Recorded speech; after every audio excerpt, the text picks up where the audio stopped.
Thanks for joining me today. I'm Fritz on Fritz. Here's my friend Rachel and Snowman Dan. Say hi, everybody. We're at Peninsula Park in Pateros on this warm, hot, and hazy day. Ta-da! I'm going to read an excerpt from my newest book, Pateros Perspective, Past and Present. Ready, everybody? When I was growing up, the majority of people living here were good. They weren't snooty nor condescending. The wealthy people who lived here or came for the summer to stay at their second homes understood Pateros. If they didn't, they left. That's good. My perception growing up was that everyone took pride in the aesthetics of not only their yards, but of the downtown business district as well. I remember when Pateros Mall was lined with wooden flower boxes that were filled every spring with colorful, varied selection of flowers. Well-manicured roses were in front of the Pateros Library. Life was different back in the 1980s and 1990s.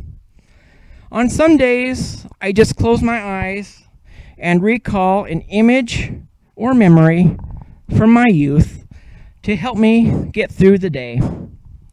Back then, my friends and I drank water from a garden hose, rode bicycles without helmets, stayed outside until dusk on weekends, and always felt safe sitting at one of the picnic shelters in Peninsula Park without parents around, watching ducks on the Methow River. I never had a curfew growing up because I was always home before dark and didn't get into mischief or end up in the wrong crowd as a teenager. During the summer break from school, when my parents were at work, I always left a handwritten note on the kitchen counter if I was going to be hanging out at a friend's house or at one of the parks. So my parents knew where I was if they needed to get a hold of me. This was before the age of cell phones. I had chores to do, just like nearly everyone else growing up. Taking out the garbage, cleaning dishes, putting clean laundry away, and mowing the lawn with a push mower was a part of everyday life. I didn't receive an allowance, nor did I ever ask for money. However, I was rewarded with money for earning good grades in school. My parents could probably shed some more light on the subject, but I recall receiving $1 for every A and 50 cents for every B grade, plus treating me to dinner either at Rivers Restaurant or the Round Table Restaurant in downtown Pateros. Grade pluses and minuses were treated the same as regular whole grades. Good times. I still have all of my elementary and high school report cards. Very exciting, at least to me. Anyway, let's see, scrolling and we're scrolling. There we go. Honor roll students had their names listed quarterly in the local newspaper, the Quad City Herald.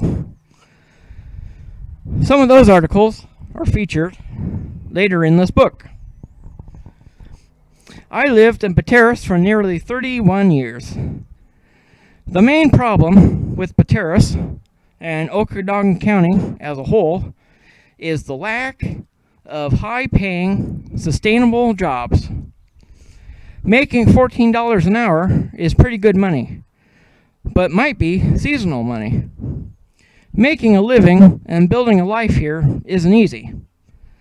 If you are a professional, you may stand a better chance. I moved from Pateros to find better employment opportunities and amenities. My impression is that the people who stay around love Pateros, but mainly are retired individuals whom are exempt from paying part of their assessed property taxes and can survive on Social Security. And they don't encourage people to come out because this is a little piece of heaven and they guard it. Pateros is slowly becoming a bedroom community for Chelan. When I was a child, Pateros didn't have a gang or drug problem. However, when I was 15, using the urinal in the men's restroom by the high school gym, one of the upperclassmen came in and asked me if I wanted to smoke some marijuana. I said no to his offer and was never spoke of again. Who knows what path I would be on now if I had said yes. Also, back then, graffiti tags were few and far between. Graffiti still isn't much of a problem today, but vandalism seems to be on the rise. I'm not sure if that's because people are getting restless and bored due to shutdowns and restrictions due to coronavirus, COVID-19, and them turning to causing damage, but I think that will be fixed in time. And we're scrolling. I am not aware of any cocaine deals taking place inside city limits. I don't do drugs anyway, so I'm not privy to that information.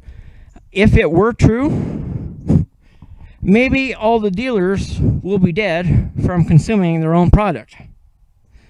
Metaphors are not lost on me, and I am not diminishing anything. When a person has good news, they share it. And there is plenty of good news about the lower Methow Valley to share. You know you live in a small town when the power goes out and you get in a car and drive around to see who else lost power. Drive time would be 10 minutes or less. I've done that a few times over the years when I was a teenager and even through my 20s.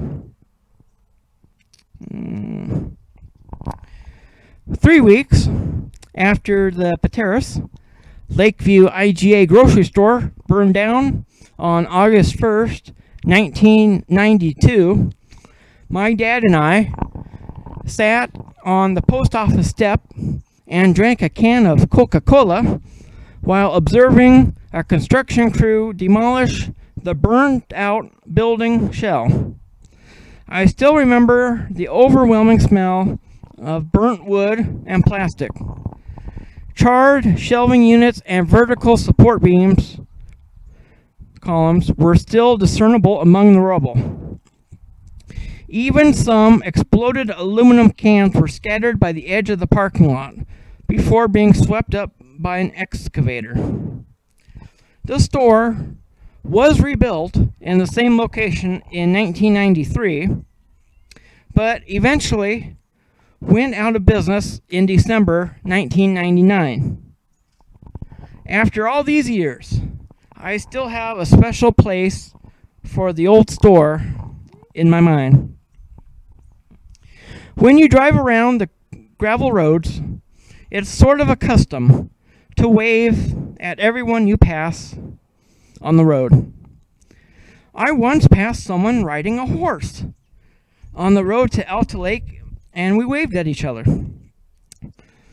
I think keeping up with communication is also really difficult.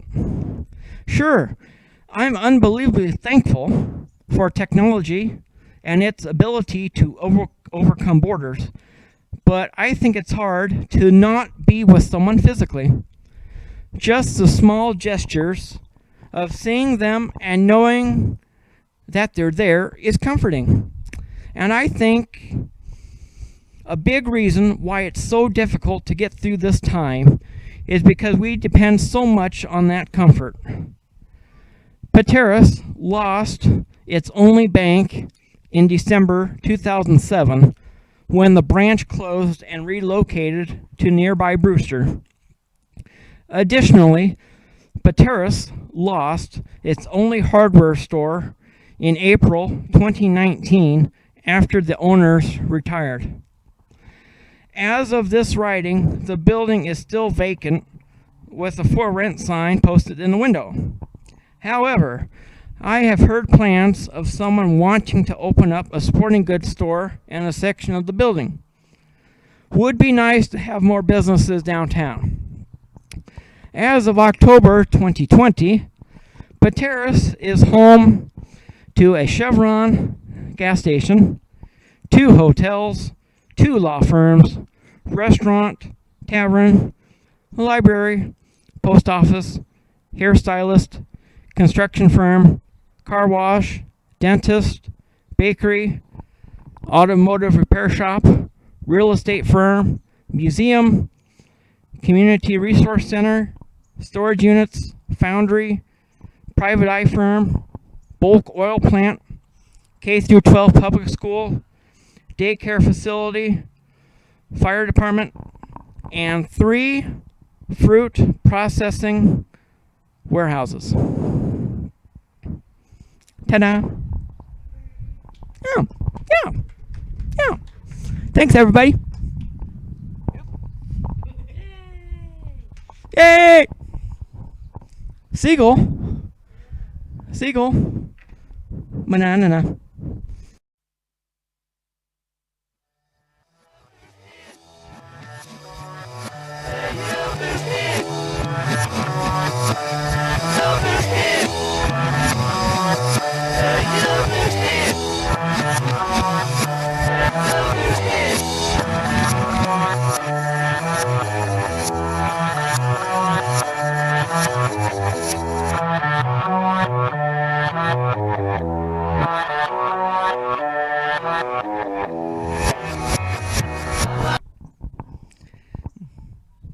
A lemon tree, farm town. A lemon tree, farm town. A lemon tree, farm town. A lemon tree, farm town. Farm town.